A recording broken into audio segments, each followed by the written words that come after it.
Apple just unveiled watchOS 26 at WWDC 2025. And while it doesn't flip the table, it does smooth some edges.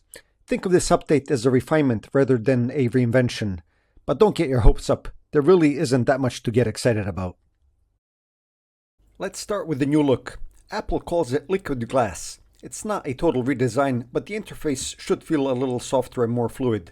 You'll see it in the control center, the smart stack, and even the Photos watch face, where the numbers now fade into the image instead of sitting on top of it. The idea is to make the Apple Watch feel more organic without changing how it works. Now, onto the features. Workout Buddy is one of the big ones.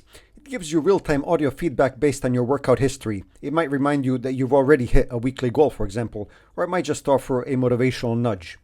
The voice is AI generated from Fitness Plus trainers, and yes, you can choose the tone. Just don't forget your Bluetooth headphones, and on your iPhone, it needs both. Speaking of workouts, the app navigation is quicker now. You get corner shortcuts to things like custom workouts and race routes. You can also set up automatic music or podcast playback when you start a session. That's handy if you're someone who always trains with sound. The Smart Stack is also getting smarter. It now shows context-aware cards. So if you're at your usual gym, your workout card might pop up automatically. No need to go hunting for it. It's subtle but useful. You can now flick your wrist to dismiss alerts. That's in addition to double tap, giving you more one-handed control.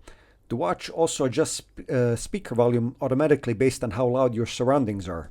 So Siri and timers don't blow out your ears when you're in a quiet room. One of the more practical additions is Notes. It's finally on the watch. You can add quick reminders or checklists without pulling out your phone. Nothing fancy, just the basics done right. Of course, it'll all sync back to your iPhone as well. Messages adds real-time translation if you have a supported model. You get incoming texts in your own language and your replies are translated back. It needs Apple Intelligence, which means it only works on newer hardware. watchOS 26 is available to developers now, with a public beta dropping next month. The full release lands later this year. It supports Series 6 and up, including both Ultra models and the second-gen SE, but some features like Workout Buddy require iPhone 15 Pro or later. So no, this isn't a huge leap, but it's a cleaner, slightly smarter version of what the Apple Watch already does. Less friction, more polish. Just enough to keep things moving forward. Just a little bit.